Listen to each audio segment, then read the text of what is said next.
uma amada igreja. Sempre uma honra, o convite do meu pastor, pode falar meu pastor, né? Eu e a Ju sempre dizemos isso. O pastor Neilson é nosso pastor e temos muito orgulho de dizer isso. E é sempre um privilégio estarmos juntos, um motivo de alegria a nós. Então que possamos compartilhar juntos a palavra de Deus com alegria nessa manhã. Por isso eu peço que você abra a sua Bíblia no capítulo 2 do Evangelho de João.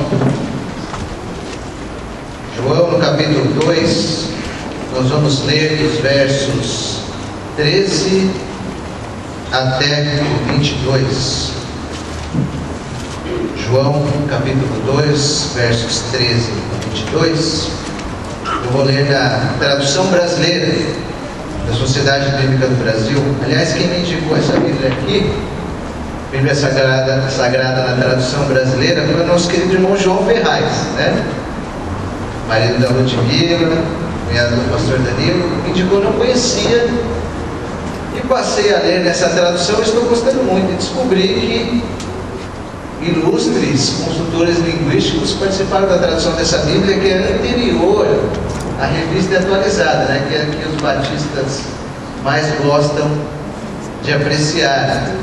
E, inclusive, Rui Barbosa participou dessa tradução. É uma tradução interessante para quem gosta de ler em diversas traduções igual eu, né? Daí uma boa dica. Bíblia Sagrada na tradução brasileira, né? Foi relançada, ela tinha sido parada de ser editada na década de 50 e voltou a ser editada há pouco tempo. Vale a dica para você adquirir. Não estou fazendo propaganda, tá? Não é isso. Só estou indicando uma tradução que eu achei interessante. João, no capítulo 2, a partir do verso 13, diz o seguinte: estava próxima a Páscoa dos judeus e Jesus subiu a Jerusalém. Achou no templo os que vendiam bois, ovelhas e pombas e também os cambistas sentados. E tendo feito um azorrague de cordas, expulsou a todos do templo, as ovelhas bem como os bois, derramou pelo chão o dinheiro dos cambistas, virou as mesas e disse aos que vendiam as pombas: tirai daqui estas coisas, não façais da casa do meu pai uma casa de negócio. Então se lembraram seus discípulos de que está escrito: o zelo da tua casa me devorará. Verso 18: perguntaram-lhe, pois, os judeus: que milagre nos mostras, visto que fazes essas coisas? Respondeu-lhes Jesus: deitai por terra este santuário, e em 3 dias o levantarei. Replicaram-lhe, pois, os judeus: em 46 anos foi edificado esse santuário, e tu o levantarás em 3 dias? Mas ele se referia ao santuário, seu corpo. Quando, pois, foi ressuscitado dentre os mortos, lembraram-se seus discípulos de que ele dissera isso, e creram na Escritura e na palavra que Jesus havia dito. Bem, Deus abençoe a leitura da sua palavra. Vamos orar. Obrigado, Pai, porque de fé em fé nós vamos caminhando rumo ao lar. Estamos caminhando rumo ao lar de fé em fé, ainda que seja difícil às vezes manter a fé. Mas nós cremos, Pai, que a fé no Filho de Deus é o que nos mantém em pé. Nós pedimos, Pai, que o Senhor enche o nosso coração de fé agora, principalmente para ouvir a Tua palavra. Abra o nosso coração, abra os olhos do nosso coração para que possamos enxergar as verdades espirituais que a Tua palavra contém e que possamos aplicar essas verdades no nosso dia a dia, Senhor. Em nome de Jesus. Amém. Amém. Quero meditar com os irmãos nessa manhã sobre qual é a casa favorita de Deus. Porque Deus tem uma casa favorita também. Eu tenho meu lugar de descanso favorito, que é a minha cama. E Deus também tem um lugar em que Ele gosta de ficar. Pelo menos é isso que a Bíblia me diz. E eu começo lembrando de uma frase de um antigo colega meu, que estudou comigo no Senai. Quando eu o convidei para ir à igreja, ele falou não na minha cara. Vamos lá para a igreja, você vai conhecer? Ele não. Por quê? Porque eu detesto a igreja. Aí eu perguntei, por que você não gosta de igreja? Porque igreja só tem gente falsa, igreja é chato, eu detesto a minha igreja. Eu ouvi essa frase e essa frase me fez pensar, por que aquele cara não gosta de igreja? Porque ele detesta igreja. E até hoje eu ainda penso nessa declaração desse colega meu, né? Não sei onde ele anda, mas espero que ele esteja em um bom lugar com Jesus e dentro da igreja. E essa frase me fez pensar e me lembrou de que a Bíblia diz que no Antigo Testamento a habitação de Deus era o Santo Templo. Era um sonho de Deus e sonho de Davi também, por ser o sonho de Deus. E Davi queria construir o templo, mas Deus não permitiu. Quem participa da escola bíblica, estuda a Bíblia, sabe o porquê. Coube ao seu filho Salomão construir esse templo suntuoso, edificou o templo foi derribado, foi saqueado, foi destruído por 2 vezes.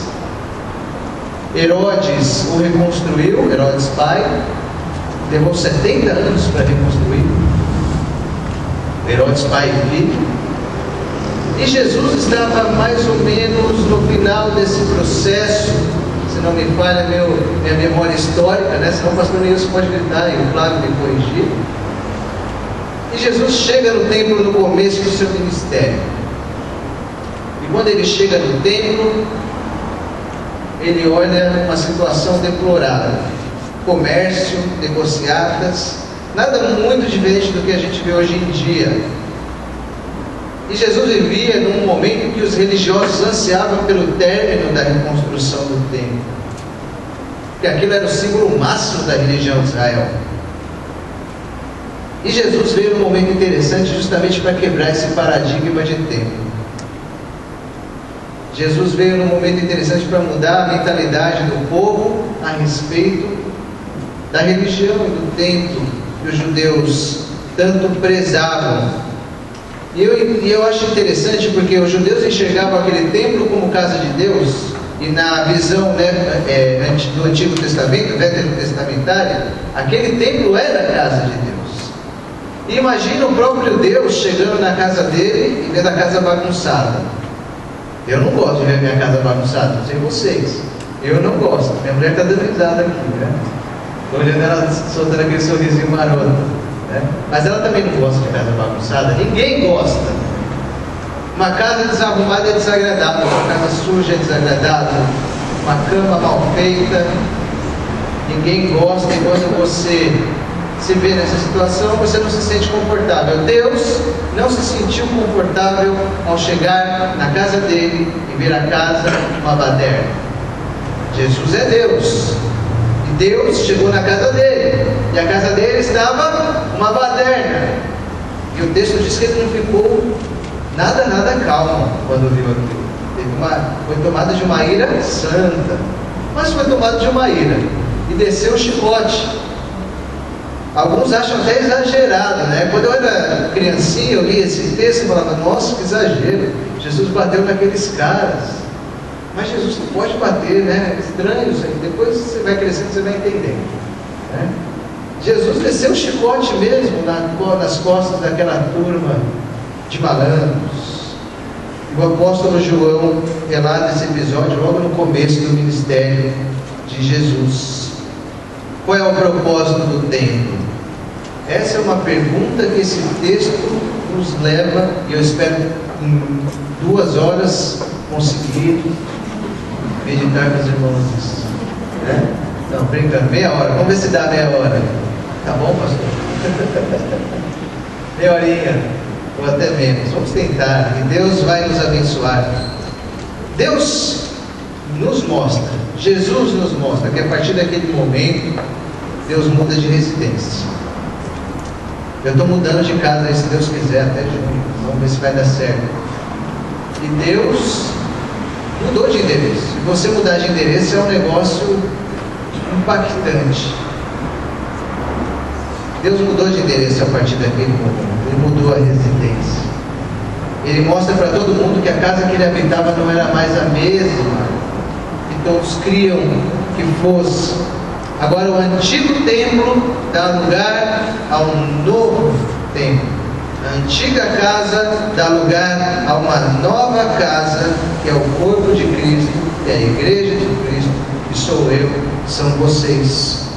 Esse texto que nós lemos, ele nos apresenta 3 sinais que nos levam, nós, casa de Deus, templo de Deus, Igreja Batista, Vila Pompeia, estrutura, instituição, pessoas, a um novo patamar, a cumprir o propósito de templo de Deus.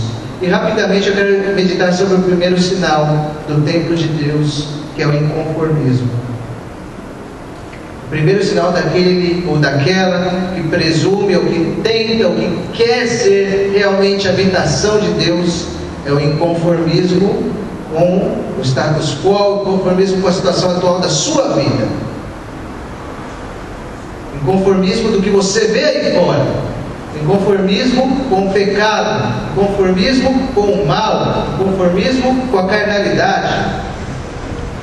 Tem um filme bem famoso, principalmente entre os evangélicos, que a Record passa todo ano, umas 2, 3 vezes, é aquele filme Jesus, né? Se não me engano, Jesus de Nazaré, que é o que eu mais gosto de ver, e mostra uma cena clássica de Jesus entrando no templo e batendo naqueles mercadores.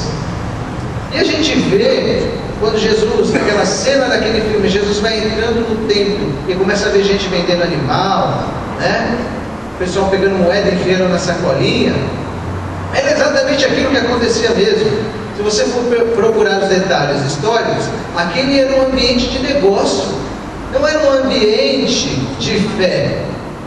Vinham pessoas de todas as regiões da Judéia, de Roma, que era a capital do mundo, não só judeus, porque cria-se que aquele era um lugar santo, e o judeu e o romano, o grego e o romano eram povos místicos, e criam diversos deuses, como brasileiro também, né?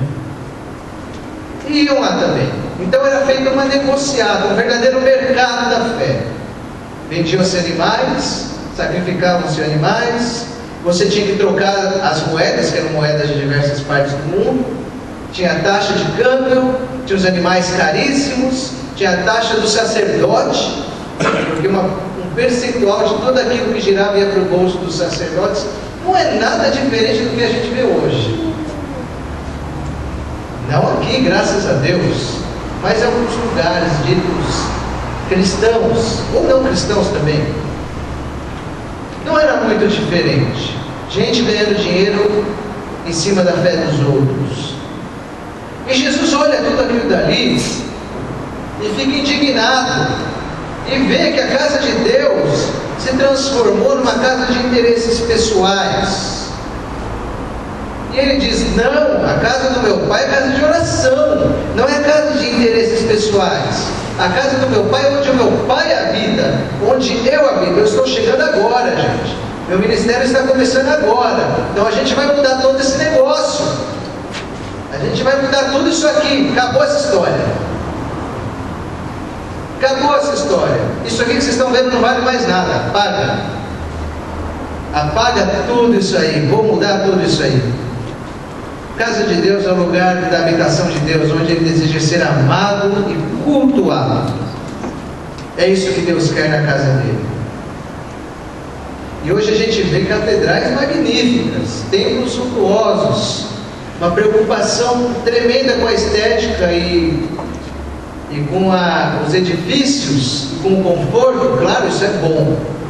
É óbvio que isso é bom, nós temos que ter. Mas esse não é o objetivo principal. O objetivo principal é a adoração a Deus e a edificação do corpo.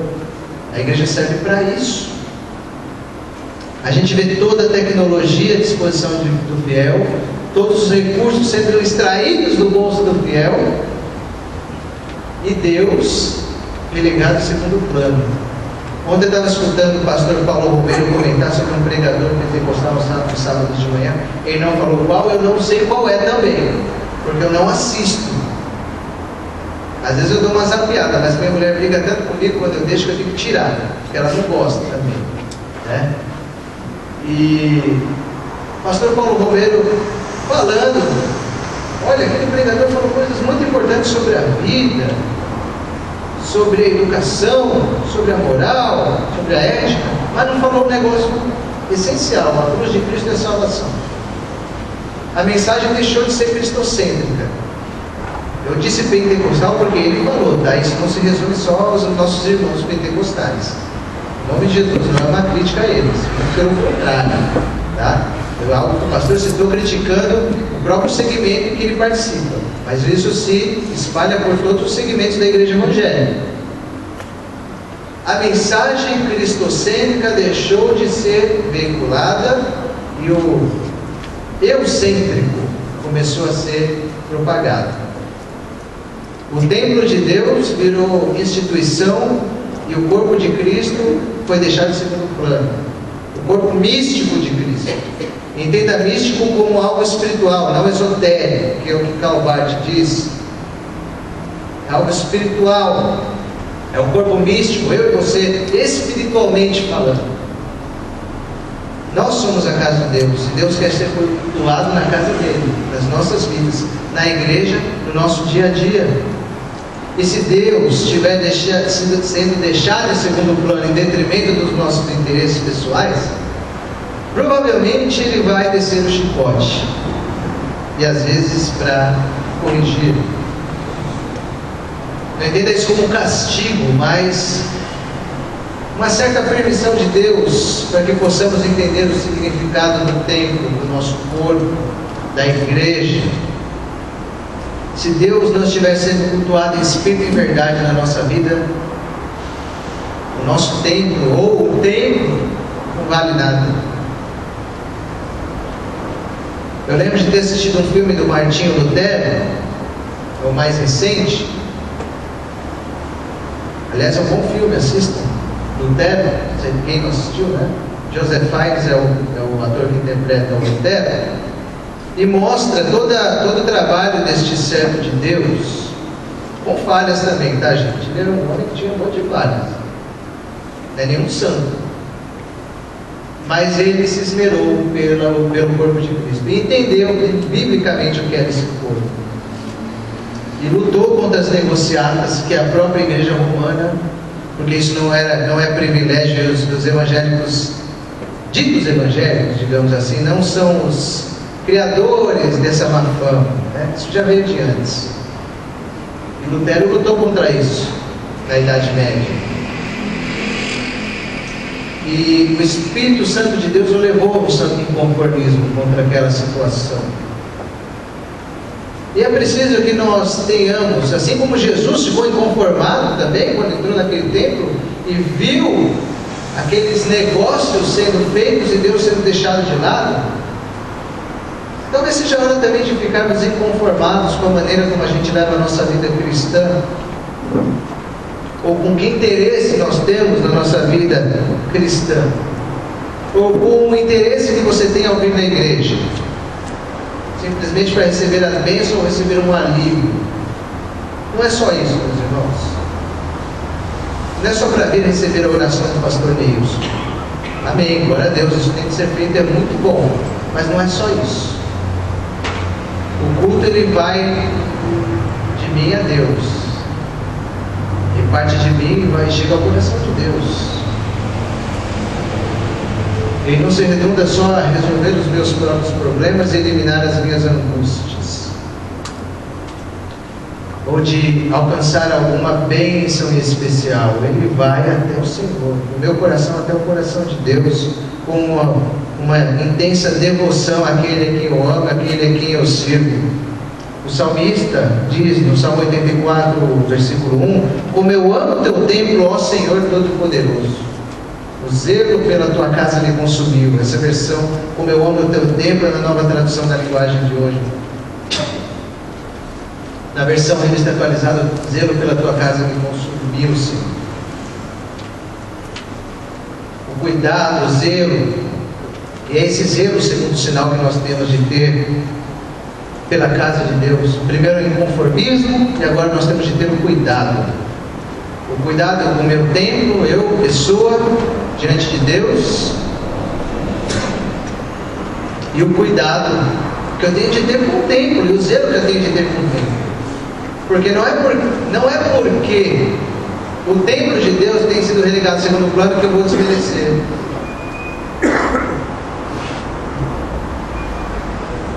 Que eu vou desmerecer esse lugar.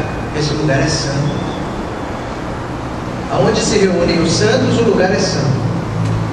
E esse lugar tem que ser cuidado também, com todo amor, com todo carinho. Tem de ter investimentos, tem de ter cuidado, tem de ter amor, tem de ter carinho, tem de ter zelo. Tem um provérbio que diz: em casa onde não tem pão, não tem paz. Se você encontra o pão na casa de Deus, que é o alimento espiritual, você encontra a paz. Se você for em certos lugares por aí, não precisa citar o nome, é só você dar uma pesquisada, ligar a TV ou rádio, você sabe que não tem pão nesses lugares, não tem alimento, não tem base sólida, você não vai ter paz. Mas se você encontra pão para alimento espiritual, está na hora de ter um cuidado melhor também. Se você na sua vida devocional busca o alimento, encontra dentro de você, pelo Espírito Santo, na sua busca devocional diária, pão, você vai ter paz.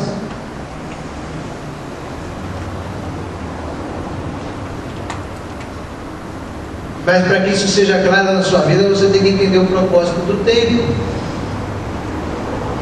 Você tem que entender que você é a habitação de Deus, e que a igreja é a reunião daqueles que são a habitação de Deus. Que o templo de Deus não é só estrutura, que o templo de Deus é formado de gente, e que nós somos o templo de Deus, conforme diz Paulo em 1 Coríntios 3,16, nós somos o templo de Deus e o próprio Deus habita em nós. Hebreus 10:1 diz, abra sua Bíblia comigo lá em Hebreus 10:1. Hebreus no capítulo 10, versículo 1, o autor, ou a autora, que o pastor Nilson gosta de dizer, né? De Hebreus, no capítulo 10, versículo 1, diz: visto que a lei tem a sombra dos bens vindouros, não a mesma imagem das coisas, nunca pode, pelos mesmos sacrifícios que eles oferecem continuamente, de ano em ano, fazer perfeitos aos que chegam a Deus. O que o autor ou a autora de Hebreus quis dizer? Que a lei antiga é só uma sombra, uma imagem que não retrata a perfeição, a realidade daquilo que Deus tem. O antigo templo era uma sombra, a lei é uma sombra. Nós, igreja, seres salvos e remidos e justificados e reconciliados com Deus, somos a realidade daquilo que Deus quer, daquilo que Deus tem. Nós não somos sombra, nós somos a realidade do que Jesus fez. Nós somos o templo de Deus. E esses benefícios que o autor ou a autora de Hebreus diz, somos nós mesmos salvos e fazendo aquilo que Deus quer que nós façamos, como templo, sendo relevantes, sendo eficazes. E aí você pode pensar isso em diversas dimensões,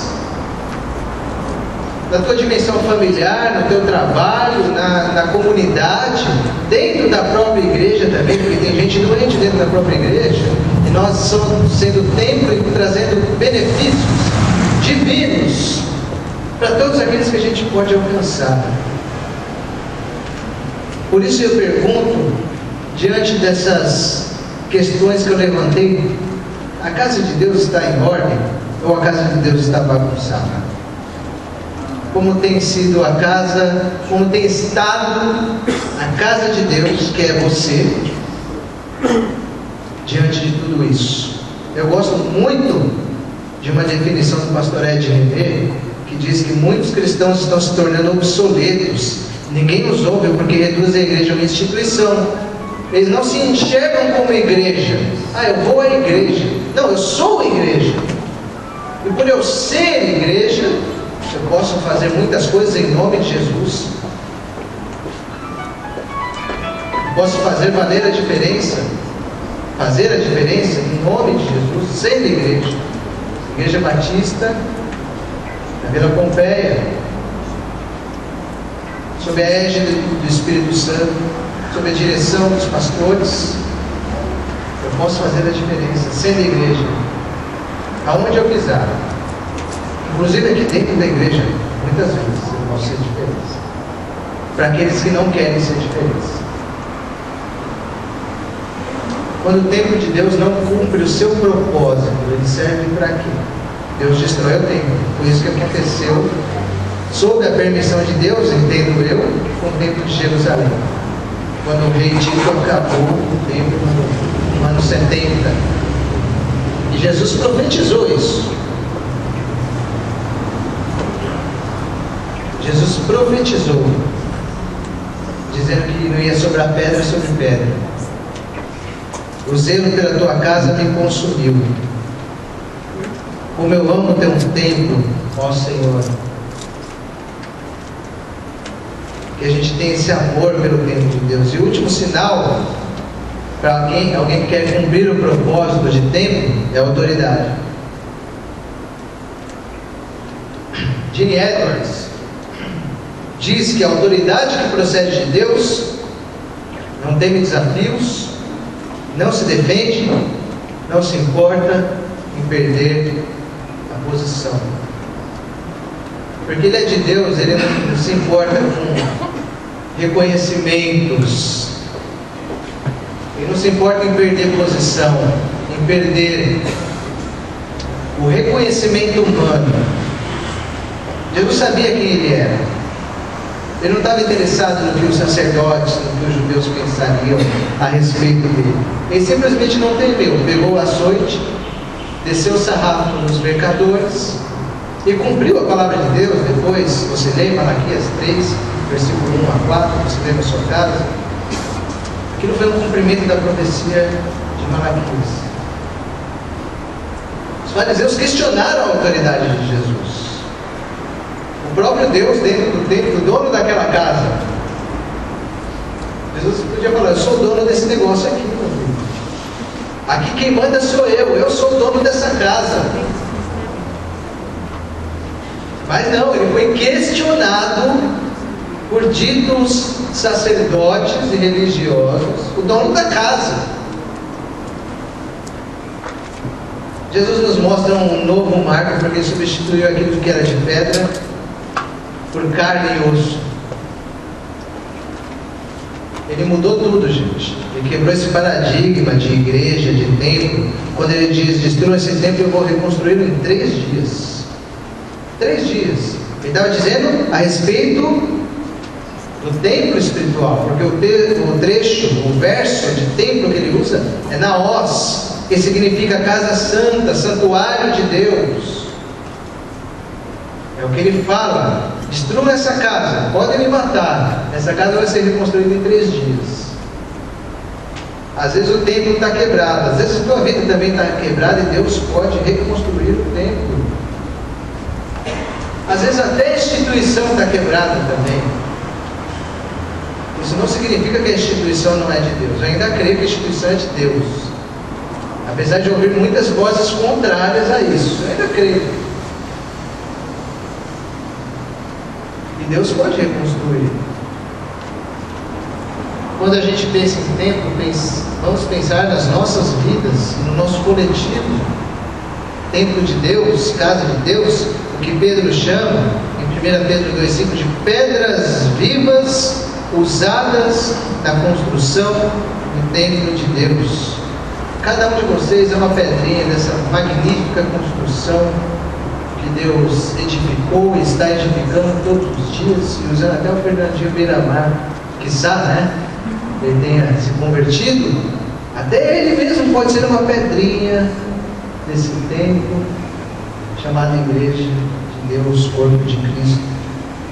E por sermos essa pedra, a gente pode ter a autoridade de purificá-la nós mesmos, purificar a nossa vida com o auxílio do Espírito Santo. Jesus, perdão, nos purificando, mas nós identificarmos com o auxílio do Espírito Santo aquilo que nos tem degradado, que tem corrompido o templo, tem feito que o templo fuja do propósito. com o auxílio do Espírito Santo, corrigir tudo isso. Por isso que é necessário estarmos atentos à vontade de Deus,